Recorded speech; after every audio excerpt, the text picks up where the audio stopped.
Hello and good morning.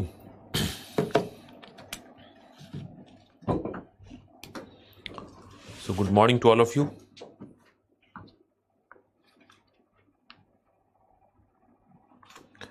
और कल हमने बातचीत शुरू की थी, फिजिक्स की शुरुआत हमने की थी और कल हमारी बातचीत बहुत ही बेसिक लेवल पे थी और हमने तरंगों के बारे में कहानी शुरू की थी।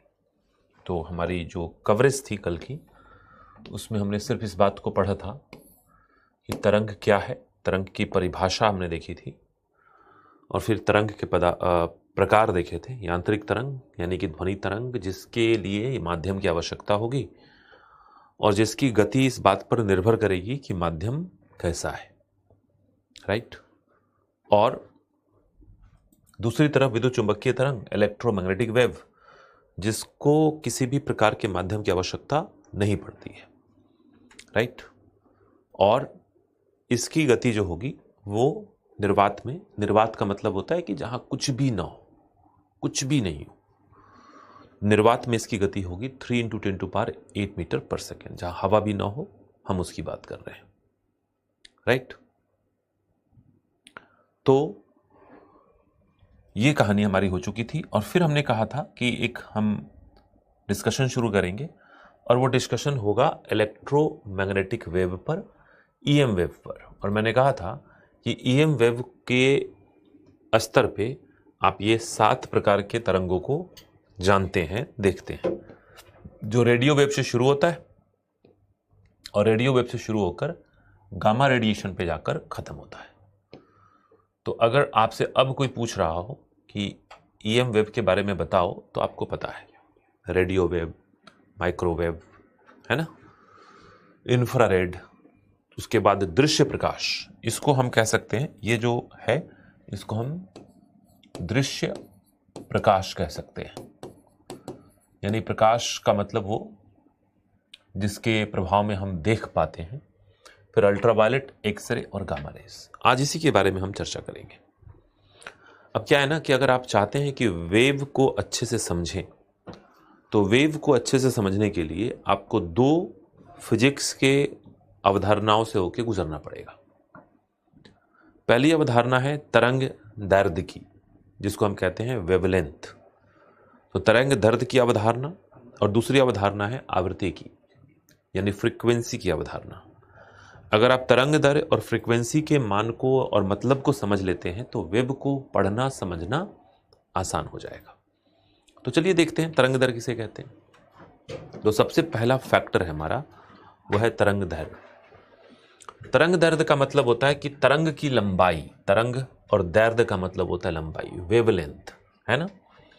जैसे हम कभी भी किसी फिजिक्स की किताब में अगर आपने देखा हो तो तरंगों को कैसे दिखाया गया है, इस तरीके से हमने तरंगों को ऐसे देखा है, ये तरंग है।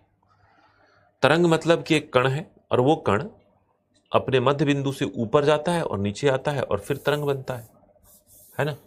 जैसे मैं कहूं कि ये एक कण है और ये कण ऊपर गया, फिर नीचे आया, फिर ऊपर गया, फिर नीचे आया, फिर ऊपर गया। तो ये तरंग का मतलब होगा कि कण जो है वो ऐसे करके आगे बढ़ता चला जा रहा है। ध्यान दीजिएगा, इसमें जो तरंग की दिशा है वो ये है, तरंग इस दिशा में जा रहा है। ये जो ब्लू लाइन है वो तरंग की दिशा है, थोड़ी सी अलग टाइप की बन गई, तो ये तरंग की दिशा है, राइट। और इस तरंग की दिशा में तरंग चली जा रही है, लेकिन तरंग के जो कण हैं वो ऊपर और नीचे होते हुए चल रहे हैं। तो सवाल यह है कि इस पूरे तरंगों के चित्र में हम एक तरंग कितने को मानेंगे। तो एक तरंग मानने का सिंपल तरीका है कि एक शीर्ष से दूसरे शीर्ष की दूरी माप लें, कि एक कण यहां से चला, उसके बाद नीचे आया और फिर वापस उसी बिंदु पर पहुंच गया। तो हमने कहा कि एक से दूसरे शीर्ष की दूरी, जैसे मैंने कहा कि ए से लेकर और ए डैश, ये जो दूरी होगी, इस दूरी को हम मानेंगे हम लैम्डा कहेंगे, और लैम्डा का मतलब है तरंग दैर्ध्य।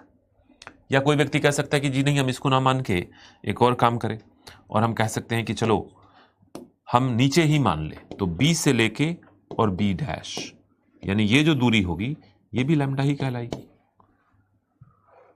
तो एक तरंग मतलब कि ए बिंदु से कण चला, नीचे आया और फिर वापस ऊपर पहुंच गया, तो जितनी दूरी तय की गई इस दो बिंदुओं के बीच में, उस दूरी को हम एक तरंग की लंबाई कहेंगे। वो एक तरंग है। यानी एक तरंग क्या है, तो देखिए ध्यान से, यहां से लेकर और यहां तक एक तरंग है ना। अगर हम नीचे वाले पार्ट को मिटा भी दें, हम एक ही के ऊपर काम करें, तो तरंग क्या है, तो तरंग यहां से लेके यहां तक जो डिस्टेंस है वो तरंग है। और देखिए यहां से ये बनाया मैंने, आप इसको देखिए, ये क्वार्टर सर्कल है, ये हाफ सर्कल है, और ये क्वार्टर सर्कल है, यानी कि एक पूरा सर्कल बन गया। अगर हम इसको घुमा के इधर रख दे, इसको घुमा के इधर रख दे, तो एक सर्कल बन जाएगा। तो एक तरंग की लंबाई मतलब तरंग की एक बिंदु ए से चलती है, यहां तक पहुंचती है और फिर वापस ए तक चली जाती है, तो वो एक तरंग की लंबाई कहलाएगी। और इस लंबाई में जितनी भी दूरी है उसको हम कहेंगे तरंग दैर्ध्य।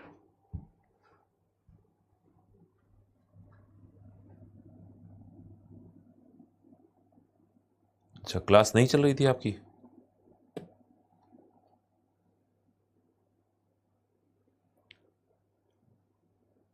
ओके, चलिए मैं रिपीट करता हूं, कोई बात नहीं, मैं यहीं से रिपीट कर देता हूं। कुछ बताया नहीं था, हमने बस यही कहा था कि कल जहां हमने बातें छोड़ी थी उस बात को समझते हैं। मैं रिपीट कर रहा हूं, अब सुनिए आप लोग, अब तो कोई दिक्कत नहीं आ रही।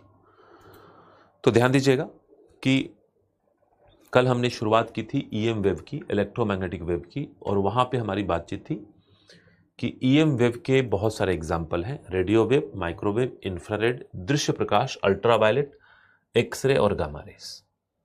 अगर आप तरंगों की भौतिकी को पढ़ना चाहते हैं और समझना चाहते हैं, राइट, तो फिर एक काम कर सकते हैं, और काम यह है कि आप दो कॉन्सेप्ट्स को अच्छे से समझ सकते हैं।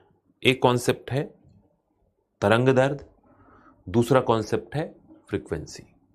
तो तरंग दैर्ध्य और फ्रीक्वेंसी, यानी कि वेवलेंथ और फ्रीक्वेंसी के चीजों को समझना पड़ेगा। तो सबसे पहले हम समझते हैं कि तरंग दैर्ध्य क्या है ना। पहले इस बात को समझते हैं। आप इसको छोड़ दीजिएगा, इस पेज को अगले पेज पे बात करेंगे। मुझे इसके नीचे जगह चाहिए। तो कभी भी किसी भी फिजिक्स के किताब में आपने तरंग को ऐसे दिखाया होगा या देखा होगा, तरंग ऐसे।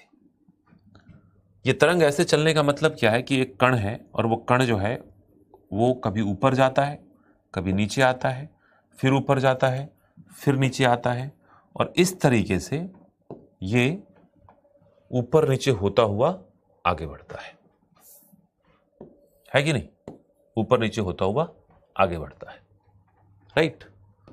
हम इसी को कहेंगे तरंग। अब सवाल है कि ये तो एक लंबी सी तरंग है, इसमें से एक तरंग कितना है? तो एक तरंग को मापने का एक सिंपल तरीका है कि हम एक शीर्ष से, ये शीर्ष है ए, दूसरे शीर्ष के बीच की, ए डैश लिखते हैं, ए से ए डैश की हम दूरी को माप लें, तो ये जो दूरी होगी उसी को लैम्डा कहेंगे, और लैम्डा मतलब तरंग दैर्ध्य।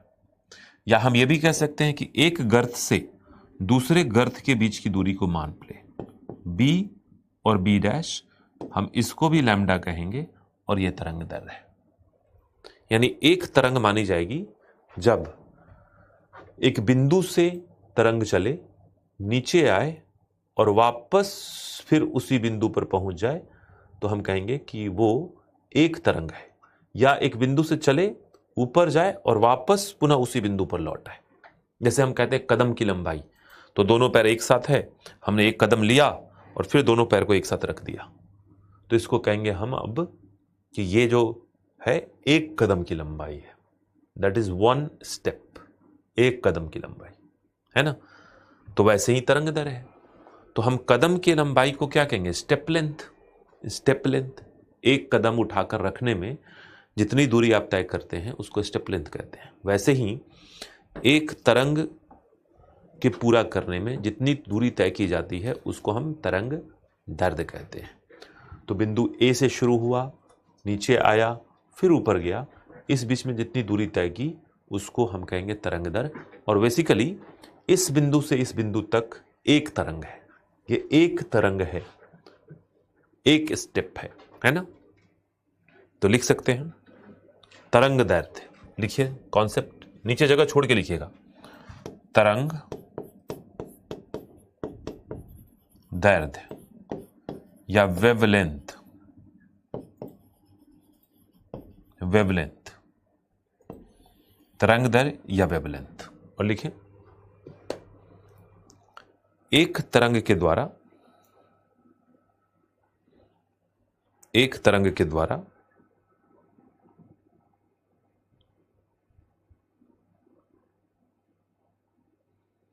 एक तरंग के द्वारा तय की गई दूरी को, तय की गई दूरी को, एक तरंग के द्वारा तय की गई दूरी को तरंग दैर्ध्य कहते हैं, तरंग दैर्ध्य कहते हैं।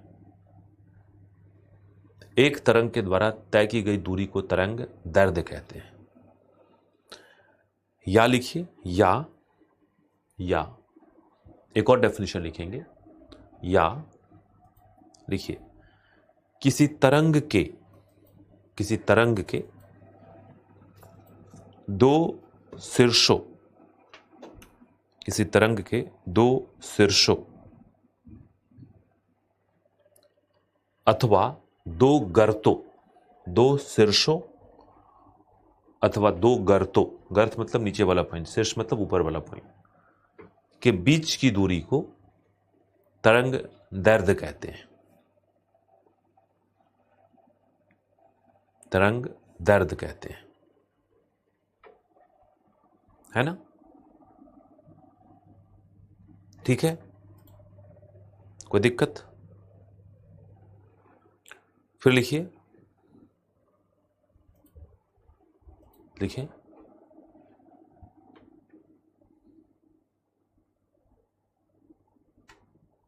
देखिए इसकी इकाई मीटर है, इसकी इकाई मीटर है और इसे लैम्ब्डा से प्रदर्शित करते हैं। इसकी इकाई मीटर है और इसे लैम्ब्डा से प्रदर्शित करते हैं। तो ध्यान दीजिएगा, इसकी इकाई है मीटर और प्रदर्शन किससे की जाएगी? लैम्ब्डा से। ठीक है, तो लैम्ब्डा से प्रदर्शित की जाएगी। चूंकि लंबाई है, तरंग दैर्ध्य है, दैर्ध्य का मतलब लंबाई होता है, वेव लेंथ है, तो लेंथ को मापने के लिए हम मीटर का ही इस्तेमाल करते हैं, है ना। तो चलिए, तो बात हो गई किसकी? तरंग दैर्ध्य की। दूसरा जो कॉन्सेप्ट है, सेकेंड कॉन्सेप्ट जो हम पढ़ने जा रहे हैं वो है आवृत्ति। आवृत्ति, और आवृत्ति को कहते हैं फ्रीक्वेंसी। फ्रीक्वेंसी, इस कॉन्सेप्ट को भी हम देखेंगे। इसके बिना, इन दोनों के बिना तरंग को समझना मुश्किल है। आवृत्ति का मतलब क्या होता है, फ्रीक्वेंसी का मतलब क्या होता है? आपने देखा होगा कि आप अपने सामान्य जीवन में भी फ्रीक्वेंसी शब्द का इस्तेमाल करते हैं। We normally use frequency in a general life also. जैसे कि मान लीजिए आप अपने पीजी में, घर में, कमरे में, हॉस्टल में रह रहे हैं और लाइट बार बार जा रही है, तो आप कहते हैं कि लाइट कट्स आर फ्रीक्वेंट, कि बिजली जाने की फ्रीक्वेंसी बढ़ गई है, यानी बिजली बार बार जा रही है। अगर दिन भर में 4 बार जा रही है तो कहेंगे फ्रीक्वेंसी है लाइट जाने की। लेकिन अगले दिन दिन भर में 8 बार चली जाए लाइट तो कहेंगे कि बिजली जाने की फ्रीक्वेंसी बढ़ गई। या आपके कमरे पर एक दोस्त है जो अमूमन हफ्ते में 1 आध दिन आ जाता है। दोस्त हफ्ते में 1 आध दिन आ जाए तो बढ़िया है, लेकिन हर दिन 3-4 बार पहुंचने लगे, प्रत्येक दिन 3-4 बार पहुंचने लगे, तो आप कहेंगे कि इसके आने की फ्रीक्वेंसी बढ़ गई है, ये बार बार आ रहा है। और बार बार आना मतलब कि फिर दोस्ती की दिशा बिगड़ चुकी है, है ना। तो फ्रीक्वेंसी का मतलब होता है कि कितनी बार ये रिपीट हुआ। यानी कि फ्रीक्वेंसी का मतलब ये है कि एक बिंदु पे आप खड़े हो जाएं और खड़े होकर आप ये देखें कि आपके सामने से 1 सेकंड में कितनी तरंगें पास कर गई। 1 सेकंड में 1 तरंग पास की, आवृत्ति 1 की है। 1 सेकंड में 2 तरंग पास कर गई, आवृत्ति 2 की है।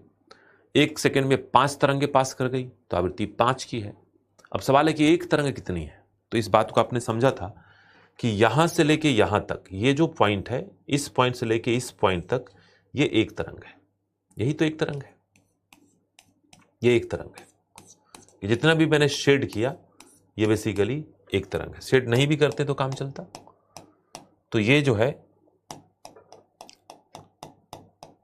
एक तरंग है, आप देख पा रहे हैं।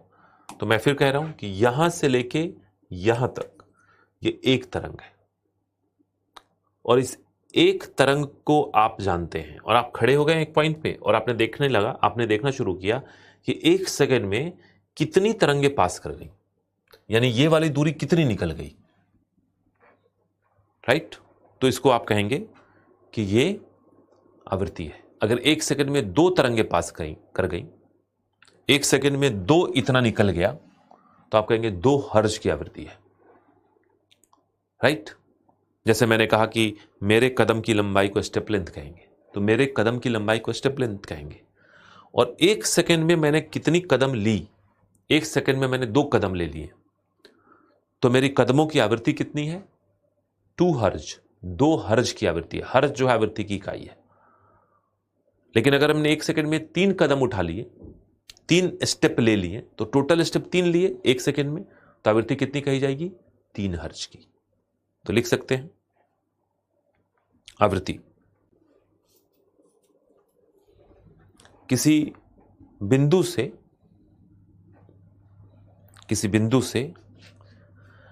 1 सेकंड में पार की गई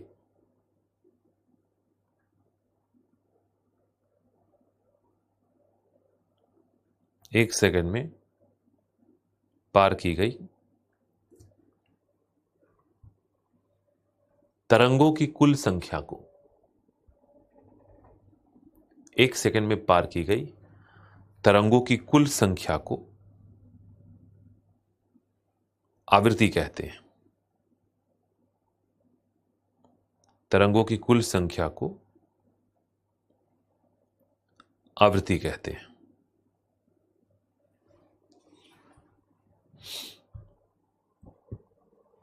है ना। इसकी इकाई हर्ज है, HZ हर्ज है। इसकी इकाई हर्ज है, HZ है। और इसे n से प्रदर्शित करते हैं, n से प्रदर्शित करते हैं, ठीक है।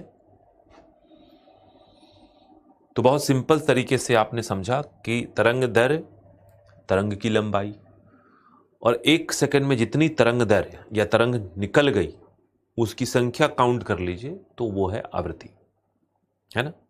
क्लियर हो गया। अब आगे बढ़ते हैं। मैं इसको मिटाऊंगा, इसकी आवश्यकता अब हमें नहीं है। अब ध्यान दीजिएगा, हम EM वेव की बात कर रहे हैं। इस पॉइंट पे आते हैं, हम सब इलेक्ट्रोमैग्नेटिक वेव की बात कर रहे हैं। आपने ध्यान दिया होगा इलेक्ट्रोमैग्नेटिक वेव में हमने एक दिशा बना रखी है। रेडियो वेव के बाद माइक्रोवेव, फिर इंफ्रारेड, फिर दृश्य प्रकाश, फिर अल्ट्रावायलेट, फिर एक्सरे, फिर गामा रेज। तो ये दिशा बनाई क्यों है? ये दिशा इसलिए बनाई है क्योंकि इस दिशा में हमें इसको याद रखना है।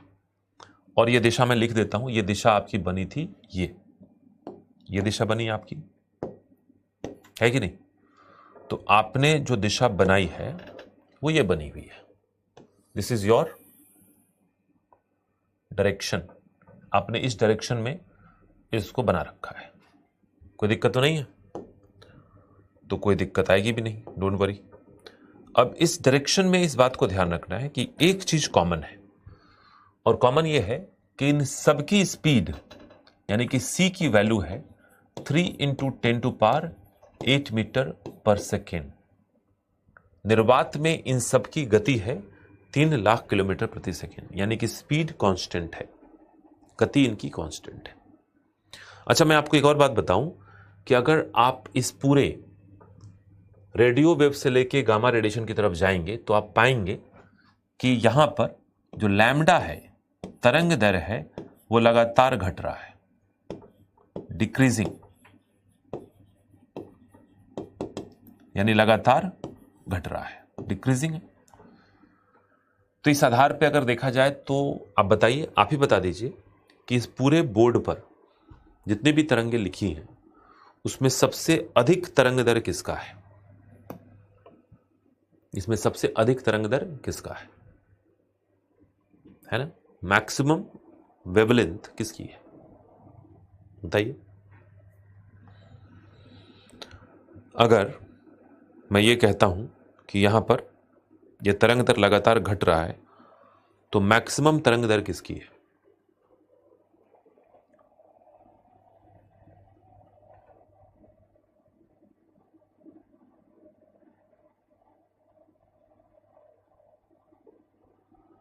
रेडियो वेव की है। बहुत बढ़िया। तो रेडियो वेव की मैक्सिमम तरंग दर है और जैसे इधर बढ़ेंगे वैसे घटता जाएगा। एक और बात बताऊं मैं कि तरंग दर का संबंध फ्रीक्वेंसी के साथ व्युत्क्रमानुपाती का है, इनवर्सली प्रोपोर्शनल है ना? तो फॉर्मूला ये कहता है कि ये फॉर्मूला कहता है, द फॉर्मूला इज दिस, कि lambda is inversely proportional to frequency. तो अगर लैम्डा इनवर्सली प्रोपोर्शनल है फ्रीक्वेंसी का तो एन की वैल्यू लगातार क्या होगी? बढ़ेगी। ये क्या है? इंक्रीजिंग, इंक्रीजिंग, एन की वैल्यू लगातार बढ़ जाएगी, इंक्रीज करेगा, राइट। तो लैम्डा बिल्कुल एन का व्युत्क्रमानुपाती होता है। क्यों होता है इसके बारे में भी हम चर्चा कर सकते हैं। इसलिए क्योंकि एक फॉर्मूला कहता है, मैं यहां पे साइड में लिख रहा हूं आपको कि ध्यान से देखिएगा, कि गति निकालने का फॉर्मूला वेव के लिए होता है कि lambda into N is equal to C. ये सी है। मैंने कहा ना कि मेरे स्टेप की लंबाई स्टेप लेंथ है और 1 सेकेंड में मेरे द्वारा उठाए गए कदमों की संख्या मेरी आवृत्ति है।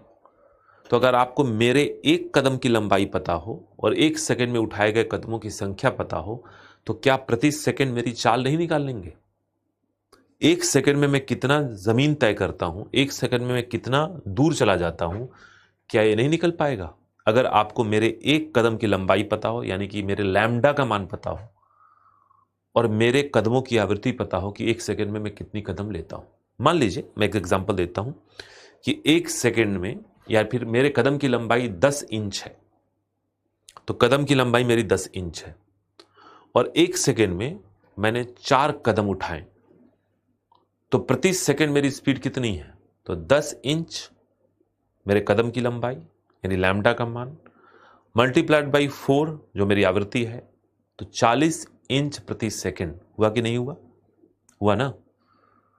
तो वेव के लिए इस बात को समझिए कि अगर तरंगों के लिए गति निकालने की बात आए तो फॉर्मूला आता है लैम्डा इंटू एन, यानी कि तरंग दर मल्टीप्लाइड बाई आवृत्ति is equal to speed of the wave, है ना? क्लियर है? अब यहां देखिए कि C कांस्टेंट है।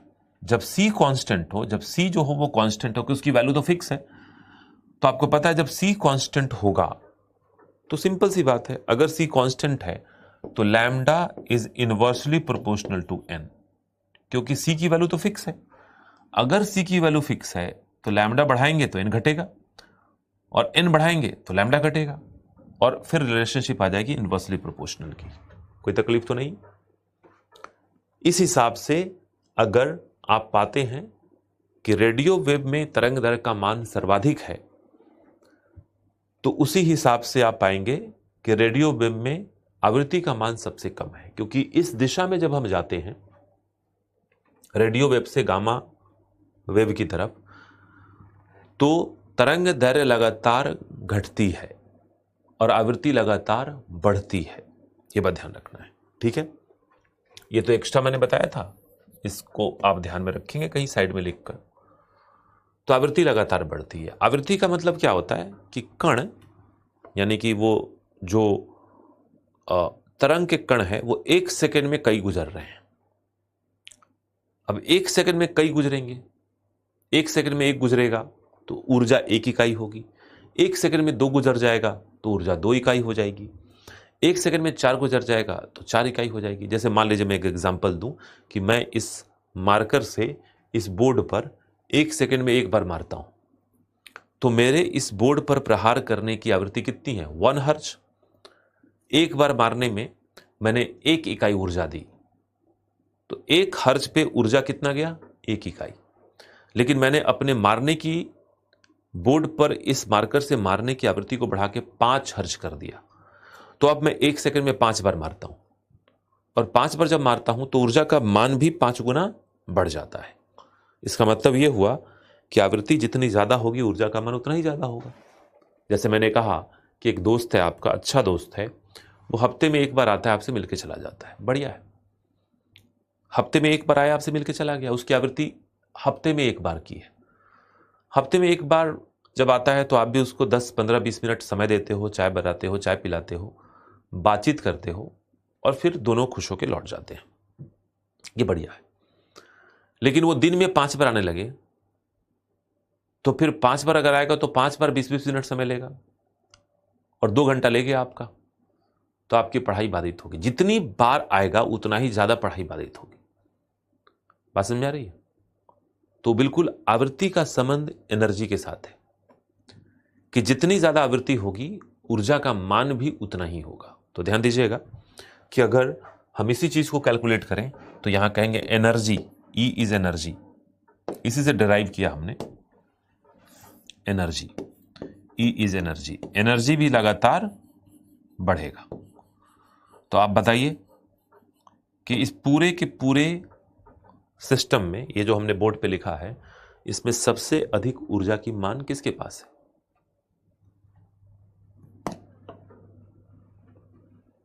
राइट, सबसे अधिक ऊर्जा का मान किसके पास है?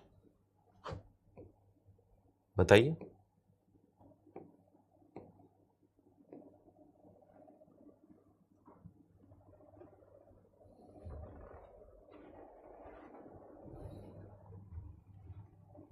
गामा, जिसकी आवृत्ति ज्यादा ऊर्जा का मान ज्यादा।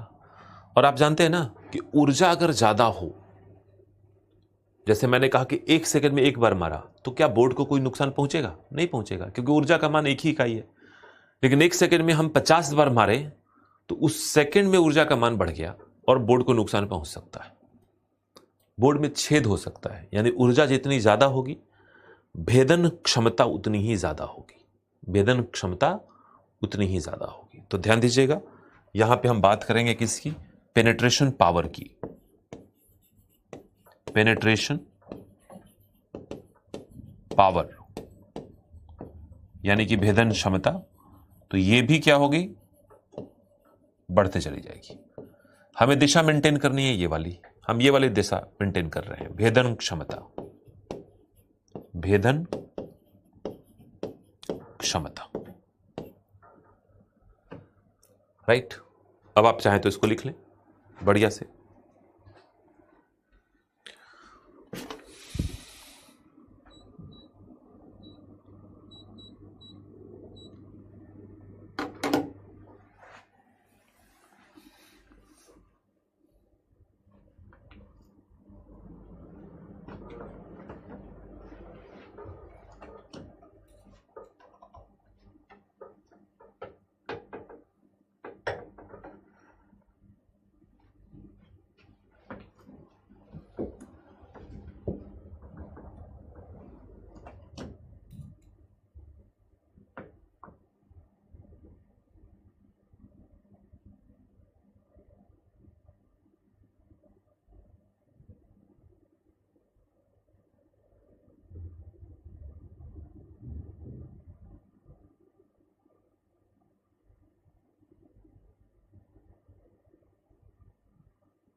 ओके,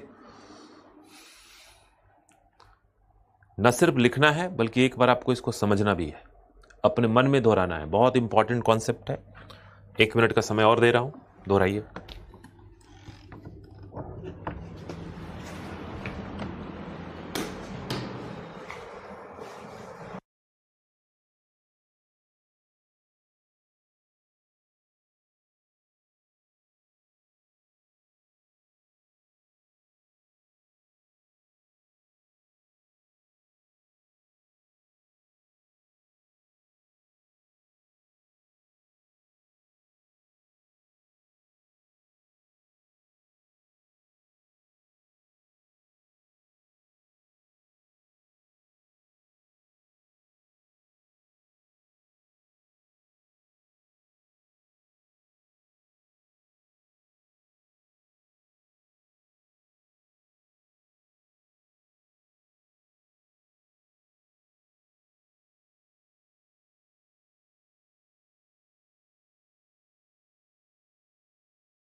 ओके, तो आगे बढ़ेंगे।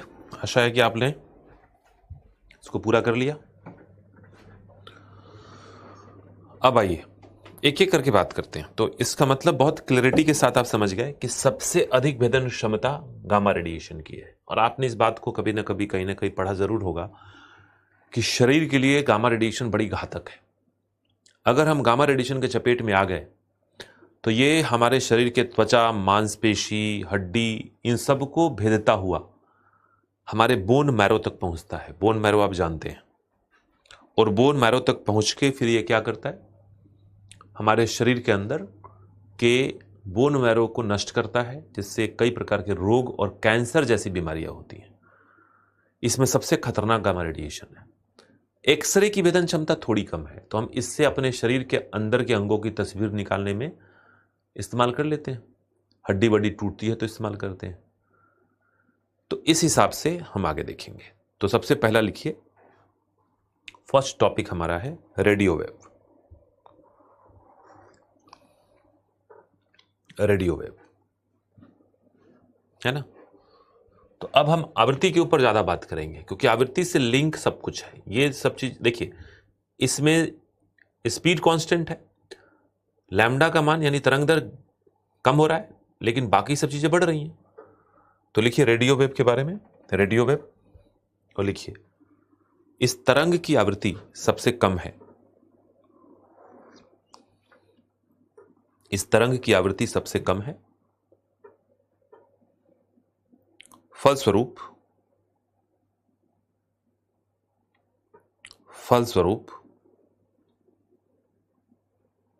इसकी भेदन क्षमता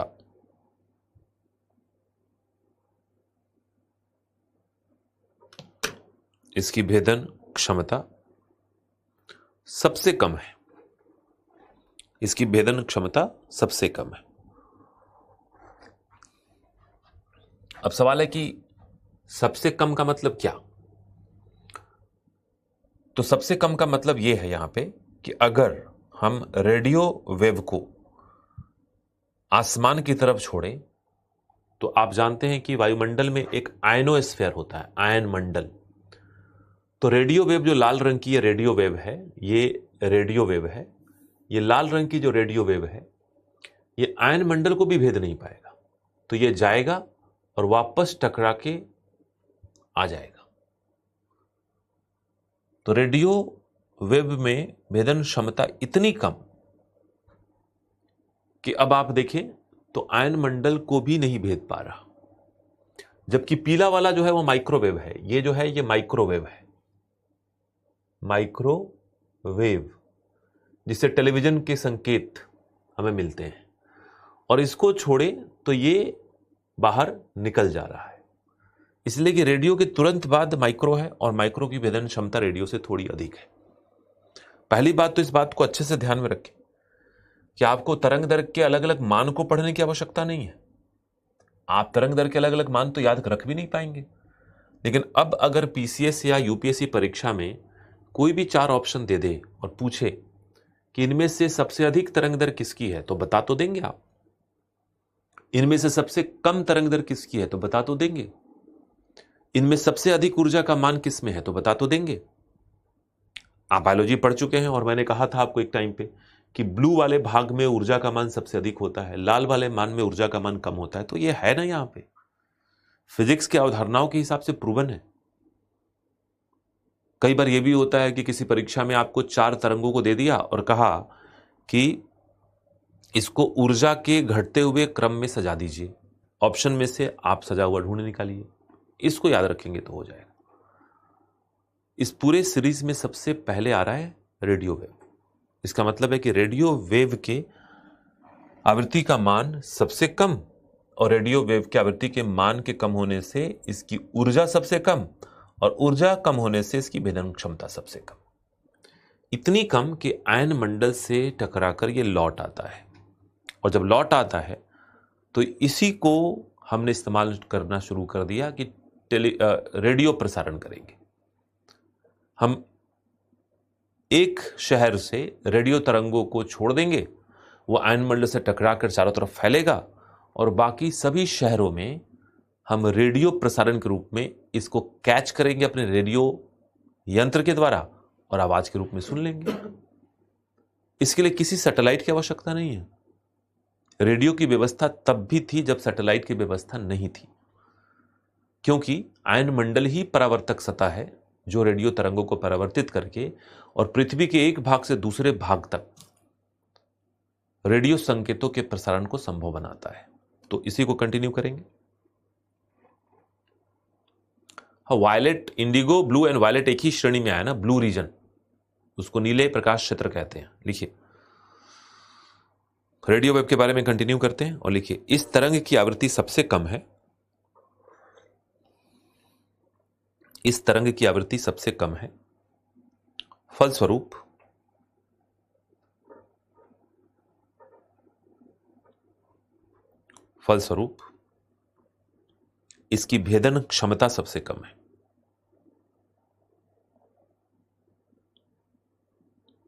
इसकी भेदन क्षमता सबसे कम है।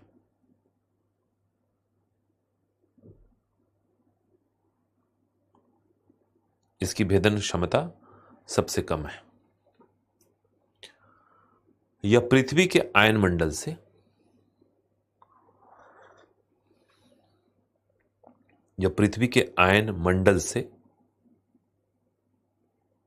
टकराकर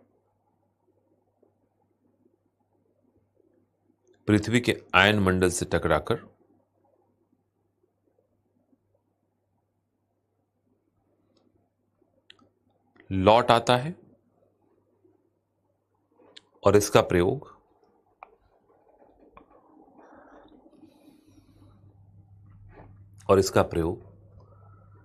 रेडियो प्रसारण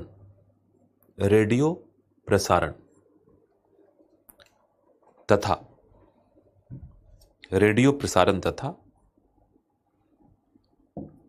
बेतार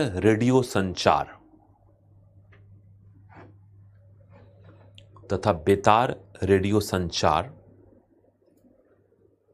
के लिए किया जाता है। बेतार रेडियो संचार के लिए किया जाता है। रेडियो प्रसारण तथा बेतार रेडियो संचार, वायरलेस जो सेना यूज करती है, वायरलेस वगैरह, वो बेतार रेडियो संचार के लिए किया जाता है। क्लियर है? ठीक है, वहीं पे आप देख पा रहे हैं कि माइक्रोवेव की जो तरंगे हैं जिससे टेलीविजन प्रसारण करते हैं वो आयन मंडल को भेद पाती हैं। कारण है कि माइक्रोवेव की भेदन क्षमता रेडियो वेव से थोड़ी ज्यादा है, और ये भेद के, इसको हम आगे बढ़ाएं तो ये भेद के अंतरिक्ष में चली जाएंगी। और अंतरिक्ष में हमने लगा रखे हैं क्या? उपग्रह। अंतरिक्ष में क्या लगे हैं?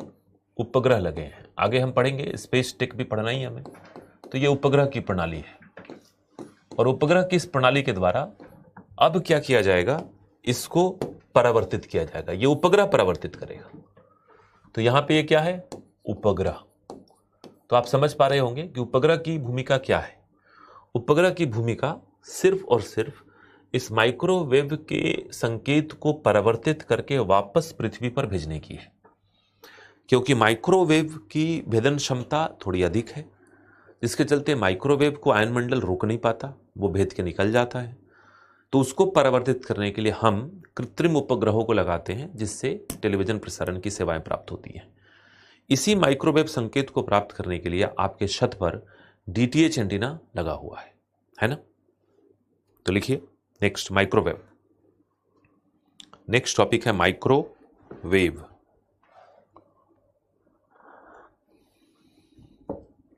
माइक्रोवेव, और लिखिए इसकी आवृत्ति और ऊर्जा का मान, इसकी आवृत्ति और ऊर्जा का मान,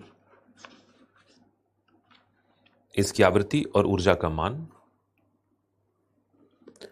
रेडियो तरंगों से अधिक है। इसकी आवृत्ति और ऊर्जा का मान रेडियो तरंगों से अधिक है। फलस्वरूप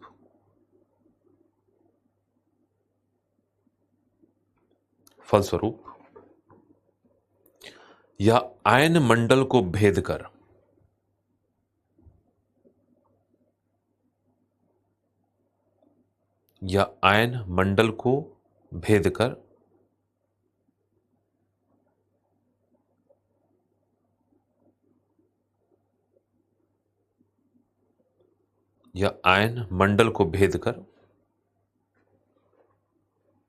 अंतरिक्ष में चला जाता है, जहां इसे सैटेलाइट के द्वारा प्राप्त कर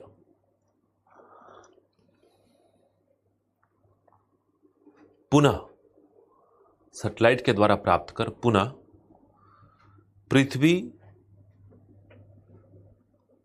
पर प्रेषित किया जाता है। पृथ्वी पर प्रेषित मतलब भेजना, प्रेषित किया जाता है, जिससे उपग्रह टेलीविजन, सैटेलाइट टेलीविजन प्रसारण संभव होता है। जिससे सैटेलाइट टेलीविजन प्रसारण संभव होता है।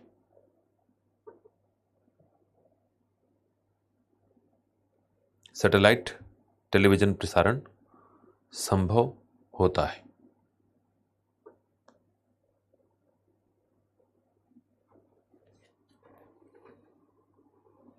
सैटेलाइट टेलीविजन प्रसारण संभव होता है।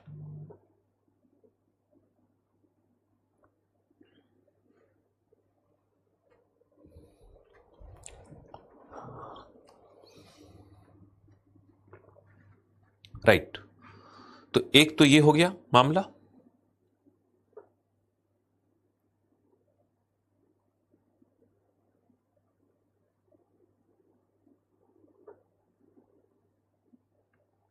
है ना?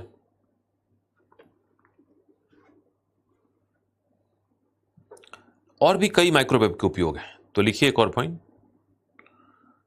पॉइंट बना लीजिए।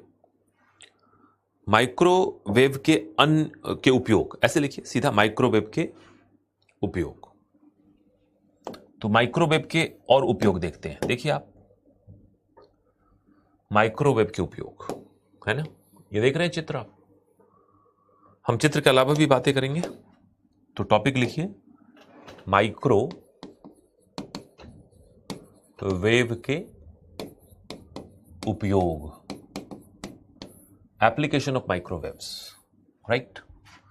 माइक्रोवेव के उपयोग, तो पहला तो उपयोग क्या हो गया, टीवी प्रसारण और सैटेलाइट टीवी प्रसारण या डीटीएच प्रसारण। डीटीएच मतलब डायरेक्ट टू होम प्रसारण, सब इसी का नाम है ना। दूसरा मोबाइल फोन,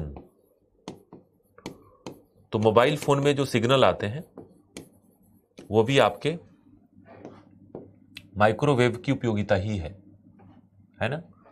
तो मोबाइल फोन, उसके अलावा जो हमारी धरती पे लगी हुई रेडार प्रणाली है, रेडार प्रणाली जिसके बारे में हम बात करेंगे आगे, ये भी किस पे आधारित है, माइक्रोवेव पे ही आधारित है। अगर अंतरिक्ष में कोई उपग्रह हो या मंगलयान हो या चंद्रयान हो और उससे संपर्क साधना हो तो माइक्रोवेव का इस्तेमाल होगा, क्योंकि रेडियो वेव आयन मंडल की सीमा को क्रॉस नहीं कर पाएंगे। तो इसका एक और उपयोग है और वह है अंतरिक्ष संचार एवं अनुसंधान। तो अंतरिक्ष संचार एवं अनुसंधान, देख रहे हैं, अंतरिक्ष संचार की है और ये सामान्य रेडार मोबाइल फोन वाली है, और ये रेडार है जो अंतरिक्ष संचार या कहीं भी और इस्तेमाल हो सकता है। इसके अलावा दो बातें और हैं, जैसे कि भारत ने एक बीम वेपन बनाया है और बीम वेपन में काली 5000 नाम का एक बीम वेपन है। तो लिख सकते हैं काली 5000 बीम वेपन, है ना। यह माइक्रोवेव की उच्च ऊर्जा तरंगों को छोड़कर और किसी उड़ते हुए ड्रोन, वायुयान, मिसाइल आदि को गिरा सकता है ना। तो काली नाम है, काली 5000, राइट। तो लिखिए, यह भाभा परमाणु अनुसंधान केंद्र, जिसको बार्क कहते हैं, बार्क या भाभा परमाणु अनुसंधान केंद्र एवं डीआरडीओ, डीआरडीओ रक्षा अनुसंधान का मामला है। यह बार्क एवं डीआरडीओ के द्वारा विकसित, बार्क एवं डीआरडीओ के द्वारा विकसित यह बार्क एवं डीआरडीओ के द्वारा विकसित बीम वेपन है, बीम वेपन है जो शक्तिशाली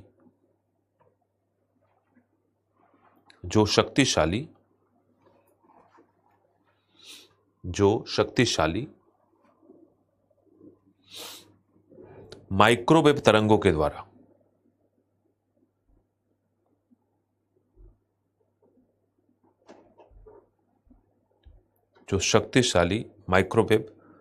तरंगों के द्वारा दुश्मन के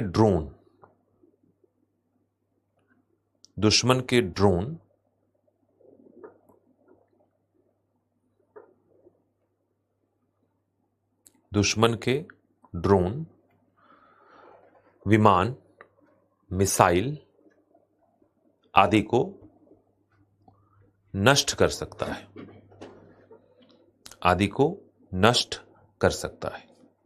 है ना। तो माइक्रोवेव में बड़ी ताकत हो सकती है। आपके घर में या किसी रेस्टोरेंट में या किसी समोसे के शॉप पे आप पाएंगे कि उनके पास इस तरह का एक माइक्रोवेव अवन भी होता है। माइक्रोवेव अवन में अगर आप किसी चीज को डाल दो और ऑन कर दो तो बिना आग के वो बहुत गर्म हो जाता है, और इसको गर्म करने में भूमिका किसकी होती है, माइक्रोवेव के तरंगों की। तो सोचिए, माइक्रोवेव तरंगों में इतनी ताकत हो सकती है कि अगर हम एक कटोरे में सब्जी डाल के और रख दें और 30 सेकंड चला दें, 30 सेकंड टू 1 मिनट अगर चला दें, तो माइक्रोवेव तरंगे उस सब्जी पे प्रहार करेंगी और सब्जी को उबाल देंगी, है ना।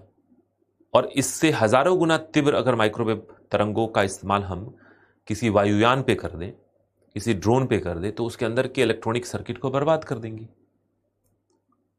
और इसी संदर्भ में इसका इस्तेमाल हुआ है। तो काली जो है वो एक बीम वेपन है जो भारत ने बना रखा है। काली भी है और दुर्गा भी है, आगे हम पढ़ेंगे उस बात को भी, दुर्गा को भी, है ना। एक और पॉइंट पढ़िए, छठा। और छठा पॉइंट जो है वो है microwave oven. Microwave oven, right. इसका प्रयोग, माइक्रोवेव अवन लिख लिया आपने, माइक्रोवेव अवन।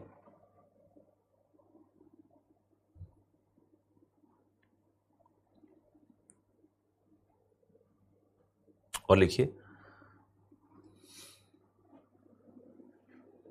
इसका प्रयोग खाना पकाने के लिए किया जाता है ना। इस यंत्र में माइक्रोवेव तरंगों को पैदा करने के लिए, माइक्रोवेव तरंगों को पैदा करने के लिए magnetron tube, magnetron tube, magnetron tube का प्रयोग किया जाता है। मैग्नेट्रॉन ट्यूब का प्रयोग किया जाता है।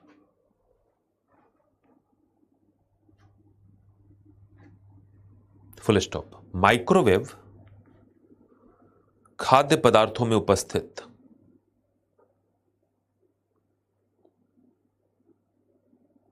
माइक्रोवेव खाद्य पदार्थों में उपस्थित जल के अणुओं को ऊष्मा प्रदान करता है।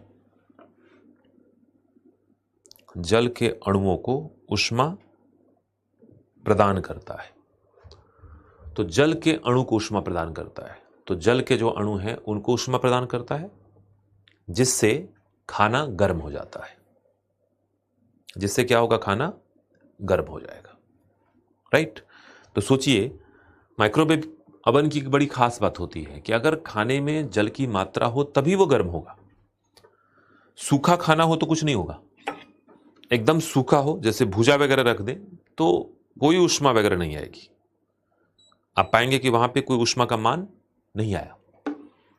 बल्कि ये भी होता है कि अगर आपने कागज के प्लेट में, अगर आपने कांच के प्लेट में या किसी चीज में अगर आपने सब्जी उब्जी रखी है, तो सब्जी गर्म होगा, कांच गर्म नहीं होगा, क्योंकि सब्जी के अंदर का पानी ही गर्म हो गया। सोचिए, सब्जी के अंदर का पानी, आलू के अंदर का पानी खुद ब खुद गर्म हो जाए तो आलू अंदर से गर्म होगा। तो आप जाएंगे कई बार तो आप पाएंगे कि कई दुकानों पर समोसा वगैरह बना के पहले से रखा हुआ है और कागज के प्लेट में डालकर और गर्म करके आपको दे देते हैं। तो कागज की प्लेट नहीं गर्म होती, सिर्फ समोसा गर्म होता है। अंदर वाला हिस्सा ज्यादा गर्म हो जाता है क्योंकि आलू और पानी है उसके अंदर। समोसे की जो ऊपर की कवच होती है ना, मैदे की, जिसमें जल की मात्रा थोड़ी कम ही होती है, वो थोड़ा कम गर्म होता है और खोलने के बाद एकदम भभकता हुआ भाप निकलता है क्योंकि अंदर से गर्म हुआ। आप ये भी जानते हैं कि माइक्रोवेव अवन जो घर में इस्तेमाल करते हैं हम, इसमें धातु के बर्तन का इस्तेमाल नहीं कर सकते, क्योंकि माइक्रोवेव की भेदन क्षमता इतनी भी नहीं है कि वो धातु के परत को भेद दे। ठीक ठाक है, ठीक ठाक का मतलब है कि कांच को भेद देगा, माइक्रोवेव सेफ प्लास्टिक होते हैं उनको भेद देगा, पॉलीमर्स को भेद देगा, कपड़े को भेद देगा, कागज को भेद देगा, खाद्य पदार्थों के अंदर घुस जाएगा। लेकिन ये नहीं होगा कि ये जो है धातु के बर्तन को भेद दे। तो एक और पॉइंट जोड़ लीजिए इसी में, माइक्रोवेव अवन में धातु के बर्तन का प्रयोग नहीं किया जाता है। धातु के बर्तन का प्रयोग नहीं किया जाता है।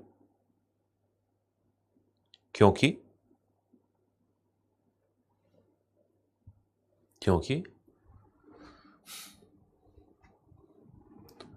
माइक्रोवेव तरंग इन्हें भेद नहीं पाती।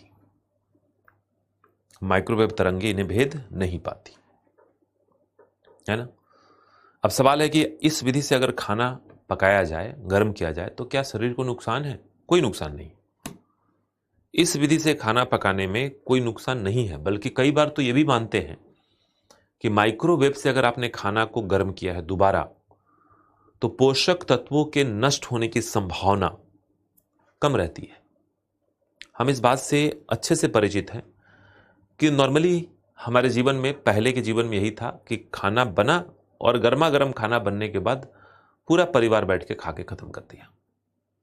फिर शुरू हो गई जीवन की आपाधापी, और जीवन की इस आपाधापी में अब व्यक्ति घर से बाहर है, हर व्यक्ति के खाने का समय अलग अलग है, हर व्यक्ति के घर पे आने का समय अलग अलग है, कार्य में हम सब बहुत व्यस्त हैं। लेकिन खाना तो बन एक ही समय में रहा है, तो खाना एक समय में बनाकर फ्रिज में डाल दिया गया, और जैसे जैसे घर पे व्यक्ति आते रहे वो खाने को निकाल निकाल के गर्म करते रहे और अपने उस खाने को गर्म करके और अपना खाते रहे। तो कई बार ऐसा होता है घर में कि फ्रिज के होने और आधुनिक जीवन शैली में व्यस्तता बढ़ने के कारण हम खाने को कई बार गर्म करते हैं, और जितनी बार खाने को आंच पे गर्म करते हैं उसके अंदर की पोषक तत्वों का क्षरण उतना ही होता है, जिसको कहते हैं रीहीट करना। तो रीहीट करना खाने का सही नहीं माना जाता, और खासकर रीहीट अगर आप फ्लेम पे कर रहे हो तो वो थोड़ा ज्यादा पोषक तत्वों की मात्रा को कम कर देगा। उसके वनिस्पत अगर हम माइक्रोवेव में गर्म करते हैं तो फिर पोषक तत्वों की मात्रा में क्षरण, कमी थोड़ी कम होगी, बहुत ज्यादा अंतर नहीं है। आईसीएमआर का इसके ऊपर रिपोर्ट है, Indian council of medical research का, और कहा है कि किसी भी विधि से खाने को बार बार गर्म ना करें।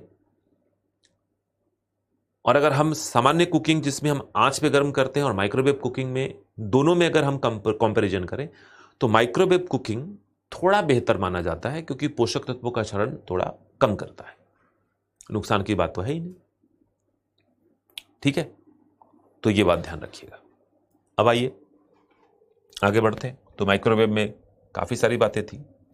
यही आपका, यह अमेरिका के द्वारा बनाया गया बीम वेपन है। इसी तरीके का बीम वेपन हमने भी बनाया। देख रहे हैं आप, अमेरिका का झंडा लगा हुआ है। हमने जो बनाया है वो गुप्त प्रोजेक्ट है, उसकी चित्र और तस्वीरें बाहर अभी नहीं है पूर्ण रूप से, पर ठीक है हमारे पास है। अब बताइए माइक्रोवेव के बाद कौन सा है? तो माइक्रोवेव के बाद अब आपके सामने है इंफ्रारेड। आपको याद होगा, तो माइक्रोवेव के बाद यहां देखिए इसमें भी इंफ्रारेड की बात आती है। तो क्या इंफ्रारेड का कोई उपयोग है? क्या है? बिल्कुल है, इंफ्रारेड का भी उपयोग है। तो तीसरा टॉपिक लिखिए, इंफ्रारेड या अवरक्त किरणें। इंफ्रारेड या अवरक्त किरणें। अब क्या है इस बात को समझेंगे। तो पहले इस बात को समझिए कि अगर आपके पास धातु का एक टुकड़ा हो, लोहे का एक टुकड़ा हो, जैसे मान लीजिए ये एक लोहे का टुकड़ा है, लोहे के इस टुकड़े को अगर हम गर्म करें, खूब गर्म करें, गर्म करते चले जाएं, तो गर्म होते होते जब बहुत गर्म हो जाएगा तो लाल हो जाएगा। ये हम कहेंगे रेड हॉट हो गया, ये लाल गर्म हो गया, रेड हॉट। और अगर रेड हॉट हो गया तो इसका मतलब ऊष्मा का मान बहुत अधिक है। और लाल जब हो जाएगा तो लाल प्रकाश निकलेंगी। जहां पे आपने देखे होंगे लोहार लोहे को गर्म करके और उसको आकार देते हैं, उस कमरे में देखेंगे कि बड़े बड़े लोहे के टुकड़े जो आग के कारण एकदम लाल हो गए, और जब एकदम लाल हो गए वो, तो आप पाएंगे कि पूरा कमरा लाल प्रकाश से भरा हुआ है। वो लाल प्रकाश से पूरा कमरा भर जाता है। कारण यह है क्योंकि उससे लाल रंग की किरणें निकल रही हैं। लेकिन सोचिए, बहुत गर्म हुआ तो लाल रंग की किरणें निकली, थोड़ा कम गर्म होता तो क्या निकलता? अवरक्त किरणें निकलती, बल्कि निकल रही हैं। अगर लोहे के इस टुकड़े को उतना गर्म ना करें जितने के बाद ये लाल रंग का दिखने लगे, तो उससे पहले की अवस्था में ये कौन सी किरणों को निकाल रहा है? अवरक्त। बहुत गर्म हुआ तो रेड, थोड़ा कम गर्म हुआ तो इंफ्रारेड। अब ये बात अलग है कि हमारी आंखें लाल के लिए तो संवेदनशील है, लेकिन हमारी आंखें अवरक्त किरणों को नहीं देख पाती, वह अवरक्त किरणों को नहीं समझ पाती, नहीं देख पाती।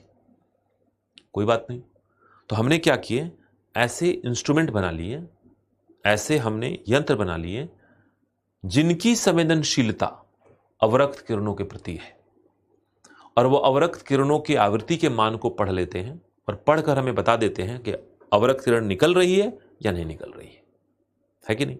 जैसे मान लीजिए कि मेरे पास दो वस्तु है, मान लीजिए ये दो वस्तु है। एक वस्तु मेरा ईयरफोन है और दूसरा वस्तु ये कॉल बेल है, और आपके पास एक यंत्र है, और उस यंत्र की सहायता से आप दोनों वस्तुओं से निकलने वाली अवरक्त किरणों के मान को आप मॉनिटर करते हो। इससे जो अवरक्त किरणों का मान निकल रहा है वो 5 इकाई है, और इससे जो निकल रहा है, ये जो है इससे निकल रहा है, इससे 50 इकाई है। तो बताइए कि ऊष्मा का मान किसमें ज्यादा है, कौन ज्यादा गर्म है? जाहिर सी बात है ये ज्यादा गर्म होगा। 5 इकाई अवरक्त किरण मतलब कम गर्मी, 50 इकाई अवरक्त किरण मतलब कि ज्यादा गर्मी, ज्यादा ऊष्मा, और एकदम और ज्यादा होते चला जाए तो अवरक्त छोड़िए लाल ही निकलने लगेगा। तो अवरक्त किरण के मान को पढ़कर हम दूर से ही किसी वस्तु के गर्म होने और उसके तापमान का पता लगा सकते हैं। जैसे कि अगर आपके सामने लोहे का एक टुकड़ा पड़ा हो और वो लाल दिख रहा हो, तो क्या कभी छुएंगे आप उसको? कभी भी छूने की हिम्मत कर पाएंगे? आप कहेंगे नहीं, लाल है मतलब बहुत गर्म है। लेकिन लोहे का टुकड़ा पड़ा हो, लाल ना हो लेकिन फिर भी गर्म हो, राइट। जैसे कि तवा, रोटी बनाई गई और तवा को रख दिया गया, और तवा भी तुरंत रखा गया 1 मिनट पहले, हमें नहीं पता तवा ठंडा है कि गर्म है, लेकिन उस तवा अगर गर्म है तो अवरक्त किरणें निकल रही हैं। बस यह है कि हमारी आंखें संवेदनशील नहीं है। तवा अगर बहुत गर्म है तो अवरक्त किरणों का मान ज्यादा है, आवृत्ति का मान ज्यादा है। तवा अगर कम गर्म है तो अवरक्त किरणों की आवृत्ति का मान कम है। तवा जैसे जैसे ठंडा होगा, अवरक्त किरणों की आवृत्ति का मान भी वैसे ही कम होते चला जाएगा। और अगर हमारे पास इंस्ट्रूमेंट हो तो उससे हम माप कर निकाल सकते, बिना छुए तवा के तापमान का पता लगा सकते हैं। मतलब यह है सिंपल सी कि कोई भी वस्तु अगर तप्त है या गर्म है या तापमान है तो उससे अवरक्त किरणें तो निकलती होंगी, और अब अवरक्त किरणों के मान को पढ़कर हम उसके तापमान का पता लगा सकते हैं। तो लिखिए, यह गर्म या तप्त वस्तु से उत्सर्जित होती है।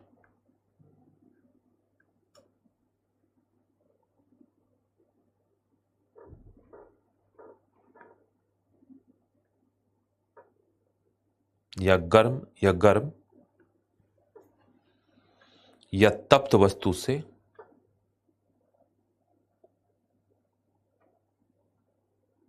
उत्सर्जित होती है।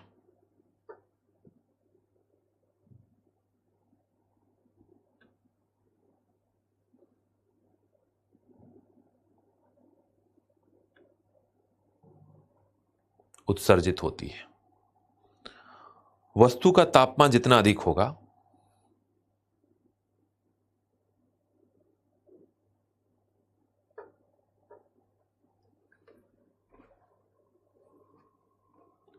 वस्तु का तापमान जितना अधिक होगा, इंफ्रारेड आवृत्ति का मान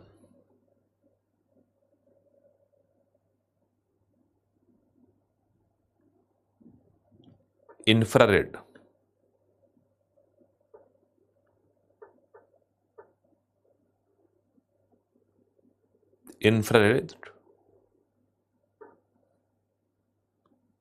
आवृत्ति का मान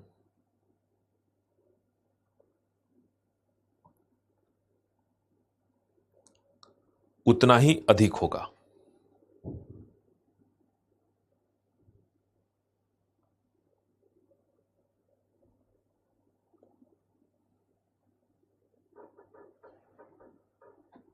उतना ही अधिक होगा।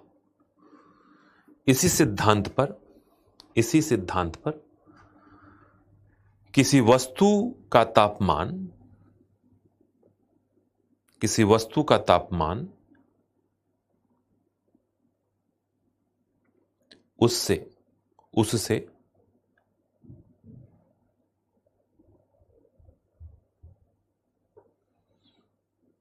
उत्सर्जित होने वाले इंफ्रारेड के अध्ययन के द्वारा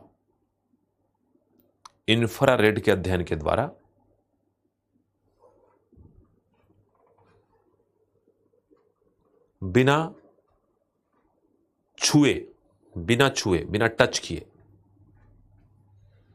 पता लगाया जा सकता है।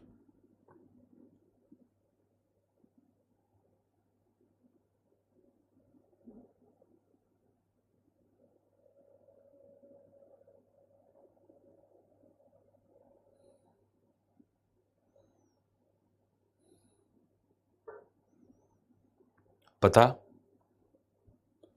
लगाया जा सकता है, राइट।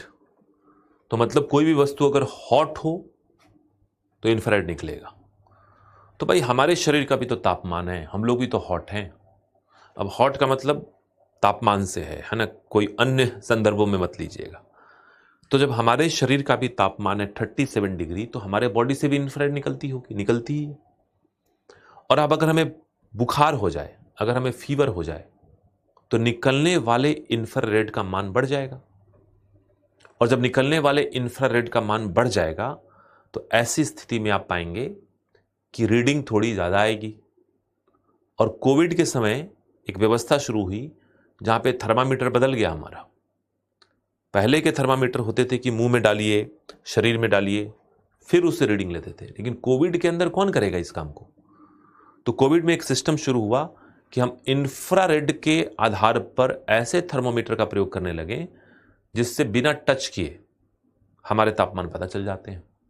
हम घर में भी खरीद कर रखने लगे, और खासकर जब हम बाजार जाते हैं, किसी शॉप में जाते हैं, किसी शॉपिंग मॉल में जाते हैं, किसी थिएटर में जाते हैं, तो वहाँ पे वो लोग एक थर्मल स्कैनर लेके खड़े होते हैं। वो इंफ्रारेड थर्मोमीटर है जो हमारे कलाई पर या हमारे चेहरे पर बटन दबा के और बिना छुए तापमान का पता लगा लेते थे, है ना। तो इसका एग्जाम्पल क्या है? एग्जाम्पल लिखिए, इंफ्रारेड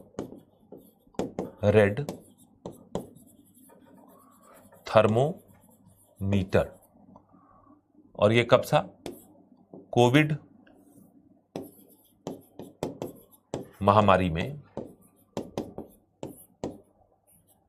लोकप्रिय हुआ, क्योंकि बिना छुए अब तो लोग इसी का इस्तेमाल करने लगे, घर में भी खरीद के रखते हैं, है ना। तो ये काम होने लगा। लेकिन एक एक व्यक्ति का तापमान पता लगाना बड़ा मुश्किल है।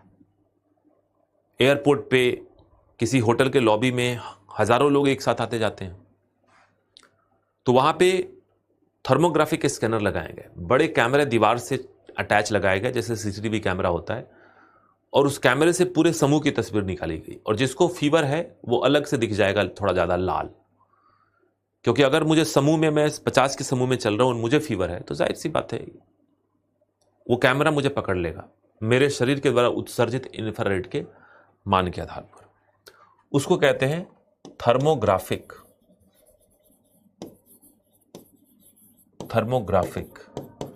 इंफ्रारेड स्कैनर, राइट, जिसका इस्तेमाल हुआ एयरपोर्ट पे, होटल्स में, स्टेशन पर, इन सब जगहों पे इस्तेमाल हुआ। कोविड के टाइम में खूब हुआ, है ना। सेना यूज करती है, सेना night vision camera, night vision camera, यानी ऐसा कैमरा जो रात में दिखा दे। तो रात में स्पष्ट नहीं दिखाता, रात के घने अंधेरे में अगर आप छुपे हों या मैं छुपा हूं, तो हमारे शरीर से तो कोई प्रकाश निकल नहीं रही कि हमें आप देख पाएंगे, लेकिन हमारे शरीर से इंफ्रारेड तो निकल रहा होगा, क्योंकि 37 डिग्री तापमान तो है। तो अगर हमारे पास एक ऐसा कैमरा हो, जैसे दूरबीन हो, जिस दूरबीन से हम इंफ्रारेड के मान को पहचान सके, तो अंधेरे के अंदर बैठा हुआ व्यक्ति के भी शरीर की आकृति आपको दिख जाएगी और आप पता कर पाएंगे कि यहां पे 4 लोग, 5 लोग, 7 लोग हैं। तो सेना रात में देखने के लिए इंफ्रारेड कैमरे का इस्तेमाल करती है। कहां पे? आर्मी में। तो लिख सकते हैं सेना में अंधेरे में जब वो ऑपरेशंस करते हैं, है ना। घर के अंदर जो रिमोट कंट्रोल है, रिमोट कंट्रोल में आपने देखा होगा कि रिमोट कंट्रोल के आगे वाले हिस्से में एक बल्ब जैसी संरचना होती है जो कभी जलता नहीं है, लेकिन अगर मोबाइल फोन के कैमरे से देखें तो वो जलता हुआ प्रतीत होता है। तो ऐसे रिमोट जिसको हम निशाना साध के चलाते हैं, इन रिमोट में आगे की तरफ एक बल्ब लगा होता है। जैसे देखिए मेरे पास एक रिमोट है, तो यहां पे इसी का रिमोट है, इस जगह पे ये जो देख पा रहे होंगे आप शायद, एक बल्ब जैसी संरचना है। ये बल्ब इंफ्रारेड ही इमिट करती है। तो मुझे अपने एसी के सीधे रेखा में रख के बटन दबा देना है। तो जब जब बटन दबाऊंगा इंफ्रारेड के रूप में संकेत एसी तक पहुंचेंगे और बिना एसी को टच किए हुए उसके अंदर तापमान को बढ़ा देंगे, घटा देंगे, ऑफ कर देंगे, ये सब काम करेंगे, है ना। और एक और जगह इस्तेमाल होता है एल्कोमीटर में। एल्कोमीटर में, अब एल्कोमीटर क्या है? तो एल्कोमीटर जिसको ब्रेथ एनालाइजर कहते हैं, ब्रेथ एनालाइजर। तो एल्कोमीटर या ब्रेथ एनालाइजर जिसमें क्या होता है, रक्त में अल्कोहल की मात्रा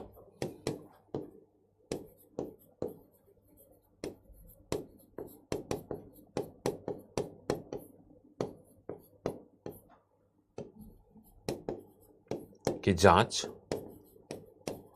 पुलिस के द्वारा। तो रक्त में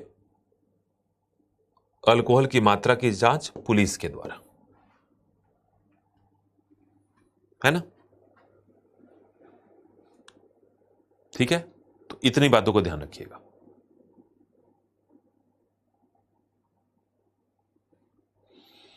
तो कई बार देखा होगा आपने, Friday night, Saturday night, CP जैसे क्षेत्र में जहां पे बहुत सारे क्लब्स एंड पब्स हैं, पुलिस उसी के आसपास एल्कोमीटर लेके तैयार रहती है। और जो लोग भी वाहनों में जा रहे हैं, गाड़ी चला रहे हैं, तो ड्राइवर के रक्त की जांच की जाती है कि अल्कोहल की मात्रा कितनी है, क्योंकि drink and drive is a punishable offence.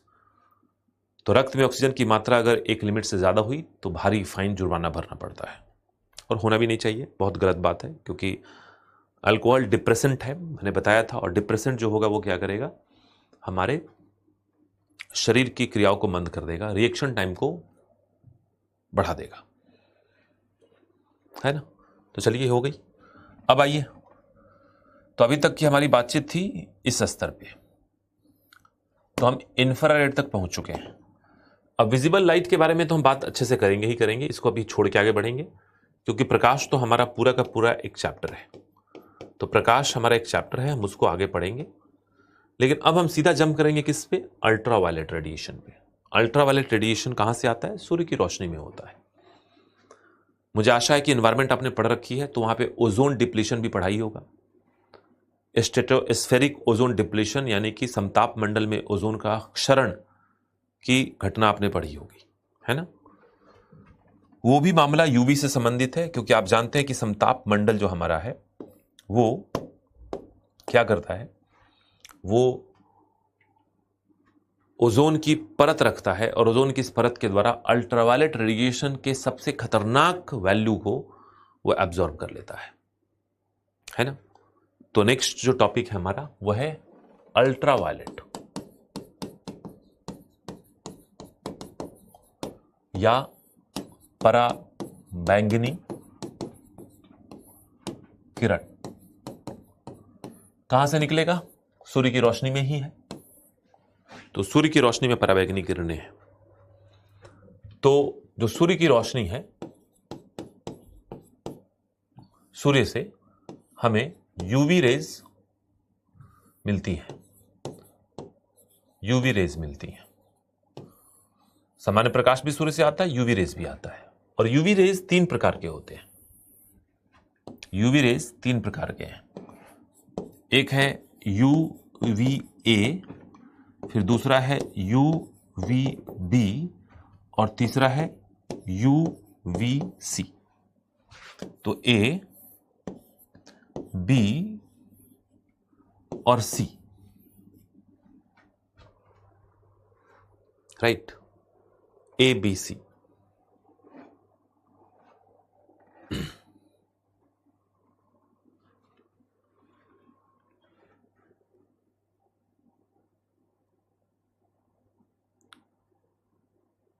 Right, और ABC अगर पढ़ रहे हैं तो फिर वही कहानी याद रखनी है, सेम कहानी।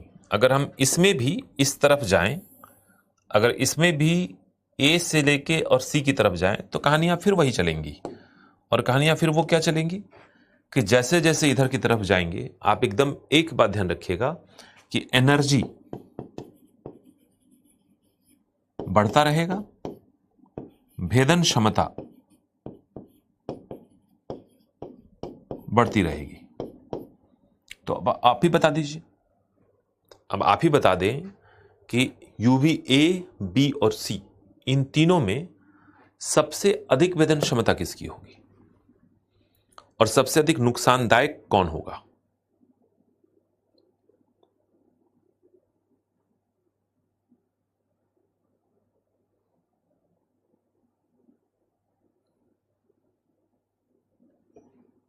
तो सर्वाधिक भेदन क्षमता, सर्वाधिक नुकसान किस में होगा? C। क्लियर है। लेकिन अच्छी बात क्या है ना कि C सबसे ज्यादा नुकसानदायक हो सकता था, लेकिन अच्छी बात क्या है कि C पूरी तरीके से ओजोन के द्वारा अवशोषित हो जाता है। तो समताप मंडल में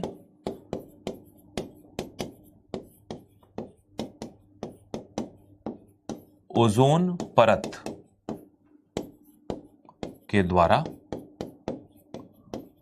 अवशोषित, समताप मंडल में ओजोन परत के द्वारा अवशोषित, इसलिए इससे हमें कोई खतरा नहीं है, धरती तक नहीं पहुंचता। लेकिन A और B पहुंचता है। A और B के प्रकोप में हम रहें तो A के कारण क्या हो सकता है? तो टैनिंग होती है, त्वचा का रंग काला होता है और आई डिफेक्ट्स हो सकते हैं।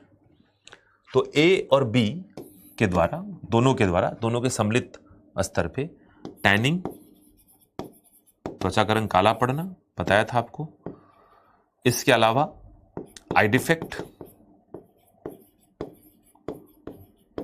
और बहुत ज्यादा प्रभाव अगर पड़ गया तो स्किन कैंसर,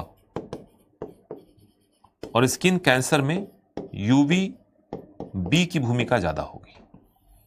ध्यान दीजिएगा, C नहीं पहुंचता। अगर C पहुंचता तब तो कैंसर की गारंटी दे देता वो, है ना।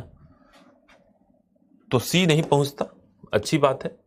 बाकी जो पहुंचते हैं उनके स्तर पे हम ये सारी बातों को कह सकते हैं।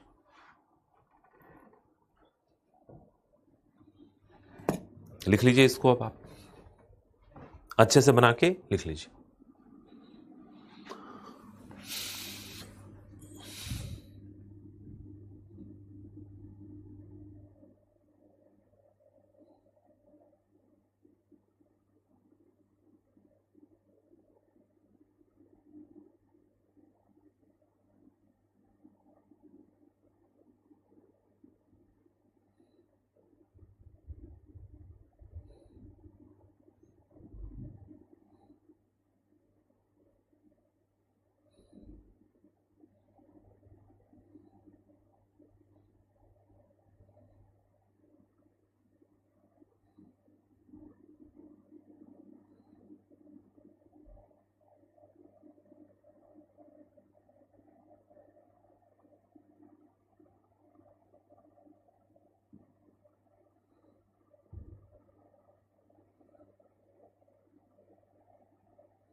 ठीक है, तो अब हम बात करेंगे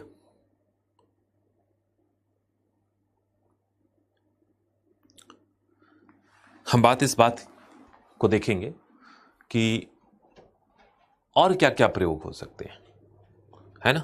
तो लिखिए, ये तो एक सामान्य बात हो गई, और अब लिखिए आप यूवी रेज के प्रयोग।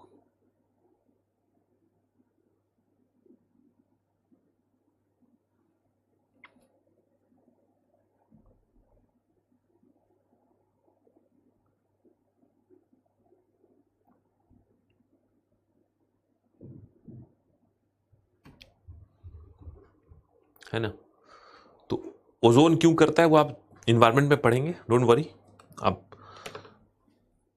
वहां पे सर बताएंगे आपको, है ना। मैं नहीं चाहता कि उस क्षेत्र में जाऊं, क्योंकि फिर वो पूरी क्लास ही ओजोन डिप्लीशन की हो जाएगी। ठीक है, तो लिखिए, अब क्या है ना, अल्ट्रा वायलेट रेडिएशन में एक बड़ी अच्छी बात क्या है कि इसके अंदर जीवाणुओं को मारने की क्षमता है। कभी आपने ध्यान दिया इस बात को कि घर में कभी भी कपड़े में फफूंदी लग जाए, या विंटर का समय आ रहा है, आप देखो सर्दियों की समय आ रही है, तो हम बक्से में से, बेड के अंदर जो बक्से होते हैं उसके अंदर से कंबल, रजाई वगैरह निकालते हैं, उनको हम धूप में सुखाते हैं। कई बार बरसात के दिनों में जब खाना, अनाज, दाल, चावल, इन सब में थोड़े झिल्ली लग जाती है, फफूंदी लग जाती है, तो हम क्या करते हैं, इन खाने को छत पे ले जाके धूप में सुखा देते हैं, और सुखाने के बाद ये सब मर जाते हैं। क्यों मर जाते हैं? क्योंकि अल्ट्रा वायलेट रेडिएशन के प्रभाव में कवक, जीवाणु वगैरह मर जाएंगे। तो इसका इस्तेमाल हम जीवाणुओं और कवकों को मारकर और अपने खाद्य पदार्थ, पेय पदार्थ, इन सबको सुरक्षित रखने के लिए भी करते हैं। तो लिखिए, जीवाणु, कवकों,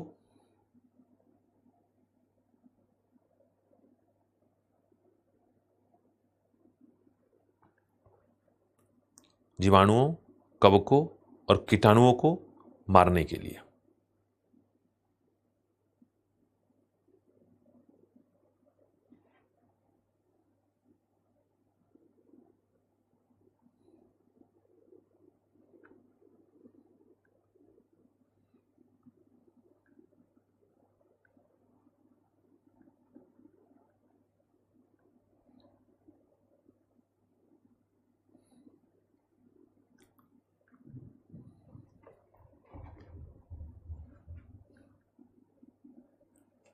जीवाणु, कवकों और कीटाणुओं को मारने के लिए।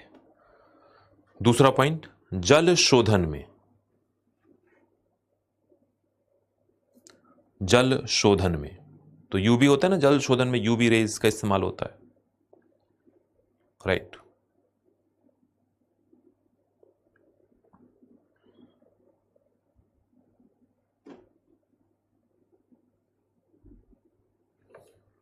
राइट, चिकित्सीय उपकरणों को रोगाणु मुक्त रखने में, सर्जिकल इंस्ट्रूमेंट जो होती है ना, चिकित्सीय उपकरणों को रोगाणु मुक्त रखने में सर्जन और डेंटिस्ट के द्वारा, चिकित्सीय उपकरणों को रोगाणु मुक्त रखने में सर्जन और डेंटिस्ट के द्वारा।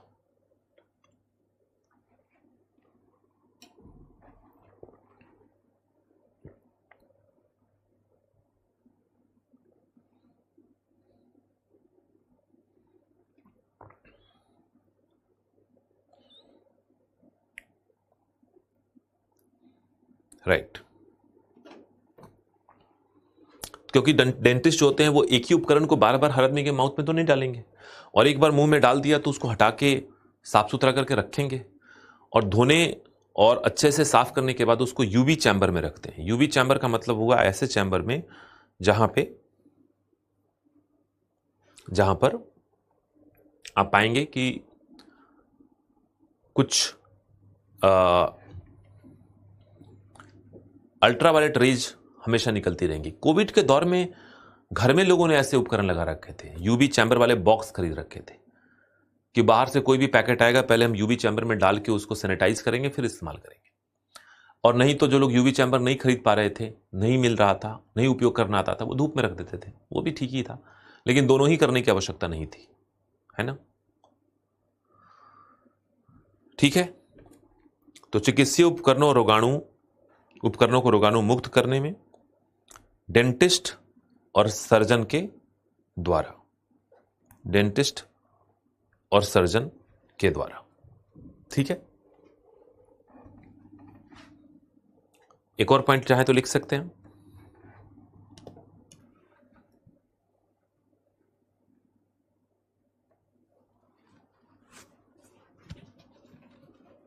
राइट, कोविड-19 महामारी के संदर्भ में, कोविड-19 महामारी के संदर्भ में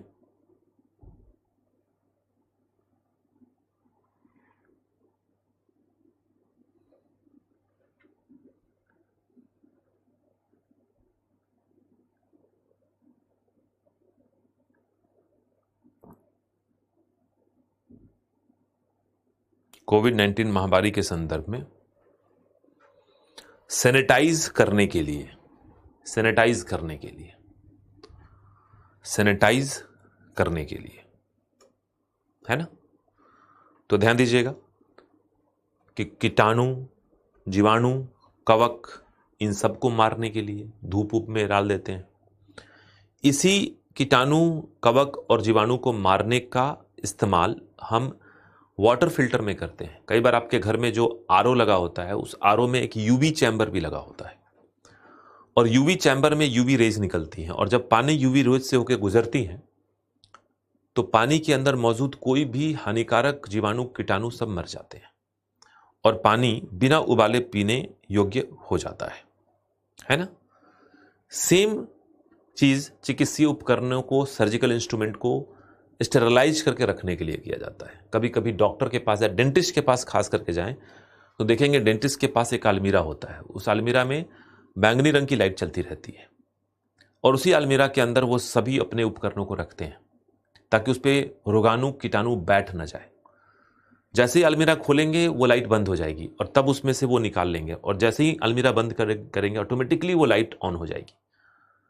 लाइट का ऑन होना इस बात को दर्शाता है कि इसमें यूवी रेज अब चल रही हैं, और यूवी रेज चलेंगी तो खोलने बंद करने के दौरान जो भी कीटाणु, जीवाणु का प्रवेश हुआ होगा वो सब मर जाएगा। ऐसे ही बॉक्सेस कोरोना के समय लोगों ने खरीद लिए घर में, ताकि घर में हम उपकरणों को या वस्तुओं को सैनिटाइज करके इस्तेमाल करें। जैसे मैंने कहा कि बहुत आवश्यकता नहीं थी, क्योंकि इतना भी ज्यादा डरने की आवश्यकता नहीं थी कि हर वस्तु को सैनिटाइज करा जाए। टोयाज त्रिपाठी करे, लेजर के ऑपरेशन में कौन से, लेजर में लेजर इस्तेमाल होता है। लेजर अपने आप में किरण है भाई, आगे पढ़ेंगे। चलिए अगला जो है नेक्स्ट वो है एक्सरे।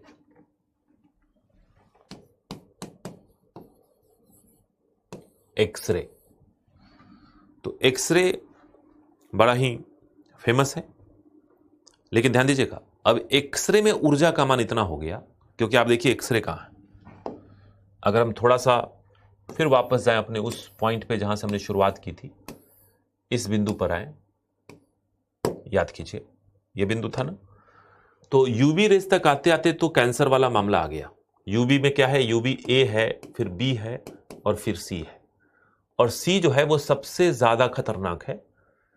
इसके प्रभाव में आगे तो कैंसर हो जाएगा। और इससे भी ज्यादा ऊर्जा किसकी है, एक्सरे की, और उससे भी ज्यादा ऊर्जा किसकी है, गामा रेडिएशन की। तो एक बात तो तय माने आप कि अगर एक्सरे के प्रभाव में लंबे समय तक रहें तो कैंसर पक्का है, और गामा रेडिएशन के प्रभाव में बहुत कम समय तक भी रहें तो भी कैंसर पक्का है। ऊर्जा का मान जितना बढ़ेगा कैंसर की स्थितियां उतनी ही प्रबल होंगी, यह बात ध्यान रखनी है ना। तो लिखिए एक्सरे के बारे में, यह कैंसर का कारक है, यह कैंसर का कारक है, यह कैंसर का कारक है, लेकिन इसका नियंत्रित प्रयोग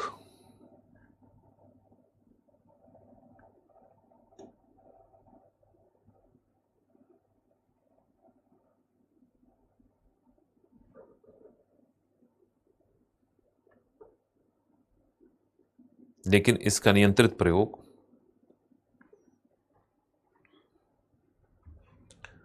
कैंसर कोशिकाओं को नष्ट करने के लिए, कैंसर कोशिकाओं को नष्ट करने के लिए किया जाता है।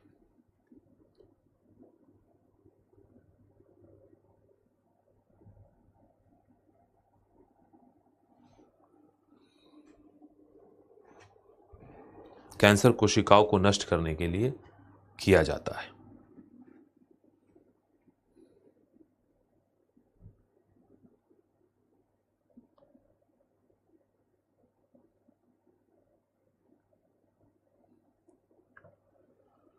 कैंसर कोशिकाओं को नष्ट करने के लिए किया जाता है ना। अच्छा, एक बार लिखिए, दोबारा लिख लीजिए, पूरे लाइन को दोबारा लिखिए, दोबारा लिखिए। यह कैंसर का कारक है, लेकिन इसका नियंत्रित प्रयोग सीटी स्कैन, बाकी चीजों को काट लीजिएगा, थोड़ा सा आगे पीछे हो गया, लेकिन इसका नियंत्रित प्रयोग सीटी स्कैन, कौन सा scan? CT scan, computer tomography scan, है ना। लेकिन इसका नियंत्रित प्रयोग सीटी स्कैन एवं रेडियोग्राफी, जिसको हम कहते हैं एक्सरे निकालना,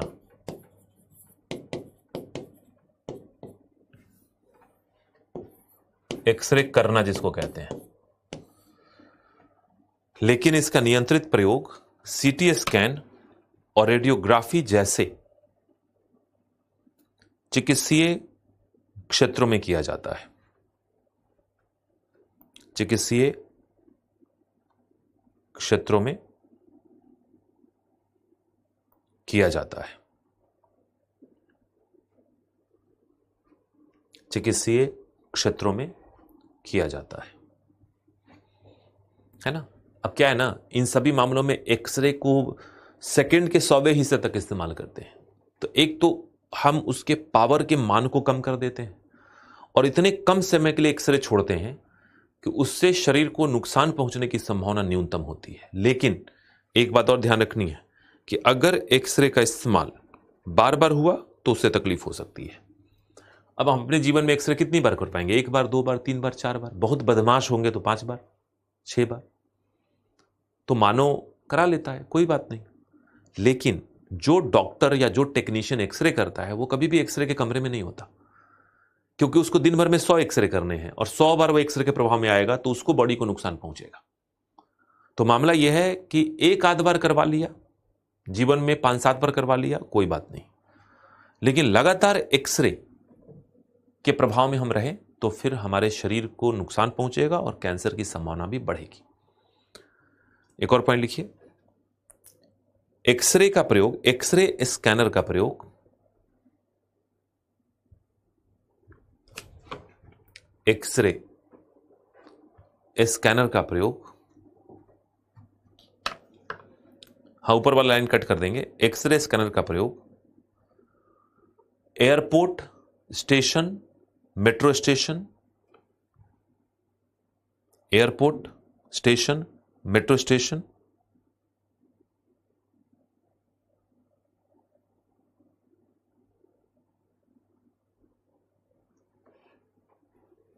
के लिए भी किया जाता है, के लिए भी किया जाता है।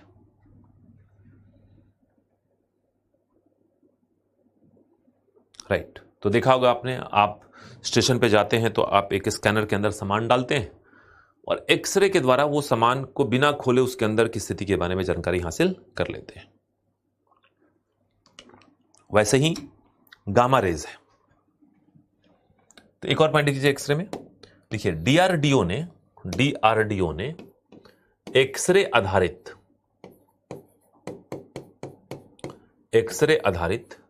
बीम वेपन, अभी एक बीम वेपन पढ़ा, वो माइक्रोवेव आधारित था। एक्सरे आधारित बीम वेपन दुर्गा 2 का विकास किया है। दुर्गा 2 का विकास किया है। एक्सरे आधारित बीम वेपन दुर्गा 2 का विकास किया है। और दुर्गा 2 भी क्या है? तो दुर्गा 2 भी जो है वो भी एक प्रकार का बीम वेपन है, बिल्कुल वैसे ही जैसे कि काली 5000 था। तो काली 5000 भी क्या कर सकता है? वो किसी उड़ते हुए वस्तु को, जिसे ड्रोन है, एयरक्राफ्ट है, इन सबको मार के गिरा सकता है। बिल्कुल वैसे ही दुर्गा 2 एक्सरे बेस्ड है और ये भी वही काम करेगा। तो एक्सरे के सबसे महत्वपूर्ण जो उपयोग है वो चिकित्सा में है। उसके बाद दूसरा महत्वपूर्ण उपयोग एयरपोर्ट्स और स्टेशन पर है, सुरक्षा जांच में। और तीसरा एक सामने आया है हाल फिलहाल में ही बीम वेपन के फॉर्म में। अब लिखिए गामा रेडिएशन। तो नेक्स्ट है गामा रेज। तो गामा रेज,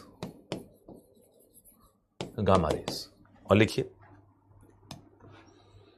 यह कैंसर का प्रबल कारक है, क्योंकि ऊर्जा का मान सबसे अधिक है ना, बताया तो था। यह कैंसर का प्रबल कारक है, यह कैंसर का प्रबल कारक है। हालांकि इसका नियंत्रित प्रयोग कैंसर कोशिकाओं को नष्ट करने के लिए भी किया जाता है। हालांकि इसका नियंत्रित प्रयोग कैंसर कोशिकाओं को नष्ट करने के लिए भी किया जाता है। कैंसर कोशिकाओं को नष्ट करने के लिए भी किया जाता है।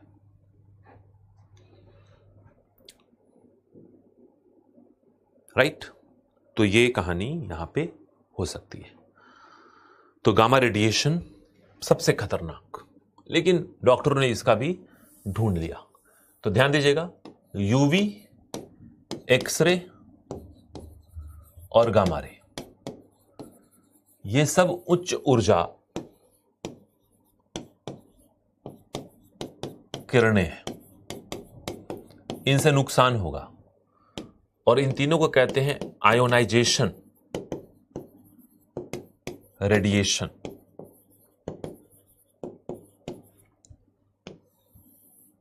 यानी कि उच्च ऊर्जा विकिरण, उच्च ऊर्जा विकिरण। बाकी सब उच्च ऊर्जा विकिरण की श्रेणी में नहीं आएंगे, ये तीनों आएंगे। ये उच्च ऊर्जा विकिरण है। एमआरआई में न्यूक्लियर मैग्नेटिक रेजोनेंस है, आप पढ़ेंगे, लेजर पढ़ेंगे, एमआरआई पढ़ेंगे, डोंट वरी अबाउट इट। जो बता रहा हूं वो पूरी की पूरी कॉन्सेप्ट के साथ है, उतनी ही है। अब एमआरआई जोड़ नहीं सकते ना इसमें, तो नहीं जोड़ेंगे, लेकिन इसी फिजिक्स में पढ़ेंगे सुपर कंडक्टिविटी, उसमें एमआरआई पढ़ लेंगे, कोई दिक्कत नहीं। तो अब हमने ईएम वेब के बारे में जानकारी हासिल कर ली। अब अगली बार जब हम कल मिलेंगे तो कल की क्लास में हमारी बातचीत होगी लाइट पे, क्योंकि हमने पूरा पढ़ा, देखा आपने, हमने ये सब कुछ पढ़ लिया लगभग एक तरीके से। और सब कुछ पढ़ने के बाद एक चीज बच गई, और वो क्या है? लाइट। जैसे मैंने कहा था कि प्रकाश तो हम पढ़ेंगे ही आगे, तो अगली जो चैप्टर हमारी है यहां से हम शुरू करेंगे उसको, दैट चैप्टर इज लाइट। तो प्रकाश की बात अगले चरण में हम करने वाले हैं। राइट? तो चलिए आज इतना ही रहने देते हैं, काफी हो जाता है, क्योंकि लगातार हमारी इंटरेक्शन थोड़ी कम होती है इसमें, तो 2 पौने 2 घंटे में ही मेरी ऊर्जा भी डाउन हो जाती है ना। और कवरेज भी हमारा उतना ही हो जाता है, लगभग 2.5 घंटे के आसपास का। तो कल मिलते हैं और कल आगे की चर्चाओं को लेके चलेंगे। तो ध्यान रखिए अपना, मैं कल मिलूंगा।